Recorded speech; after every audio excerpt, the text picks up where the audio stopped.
ముంబై నటి కాదంబరి జత్వానీకి మహిళా ఐక్య వేదిక మద్దతుగా నిలిచింది. జత్వానీపై పెట్టిన తప్పుడు కేసులు ఎత్తివేయాలని, మహిళలపై వేధింపుల కేసులు త్వరితగతిగా పరిష్కరించాలని మహిళా ఐక్య వేదిక డిమాండ్ చేసింది.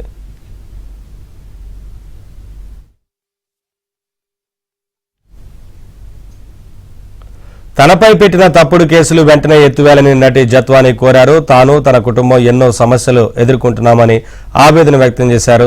CM Chandrababu, home minister Vangalapudi Anitha తనకు న్యాయం చేయాలని ఆమె విజ్ఞప్తి చేశారు.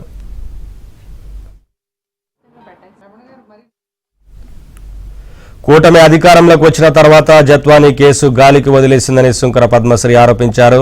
చంద్రబాబు, లోకేష్, పవన్ కళ్యాణ్ను దూషించిన వారినే వెంటనే చర్యలు తీసుకున్నారని, మహిళలపై జరిగే అఘాయిత్యాల కేసులపై ఎందుకు స్పందించడం లేదని ఆమె ప్రశ్నించారు. జత్వానీపై పెట్టిన అక్రమ కేసులన్నీ ప్రభుత్వం వెంటనే తొలగించాలని మహిళా సంఘాలు డిమాండ్ చేశాయి. I am very grateful to the current government of Andhra Pradesh, headed by the Honorable Chief Minister Chandrababu Naidu sir, who has an immense reputation of being a revered statesman for the very right reasons. Our Honorable Home Minister Anita Vangalpuni madam, who have throughout supported me and who started this cause of justice.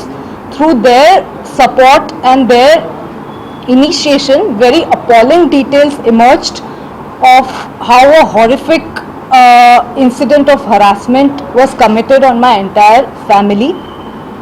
Justice delayed is justice denied. It's applicable for all the, not only for the courts, police అధికారులకు కానీ, ప్రభుత్వ పెద్దలకు కానీ, ప్రభుత్వంలో ఉన్నటువంటి మరి party పెద్దలకు కానీ అందరికీ వర్తిస్తుంది అనేది ఈ సందర్భం ద్వారా గుర్తు చేస్తూ ఉన్నాం. జత్వానీ అనే మహిళని ఈ ప్రభుత్వం అధికారంలోకి వచ్చిన వెంటనే హుటాహుటిన అన్ని సౌకర్యాలు కల్పించి ఆంధ్రప్రదేశ్కి తీసుకురావడం జరిగింది.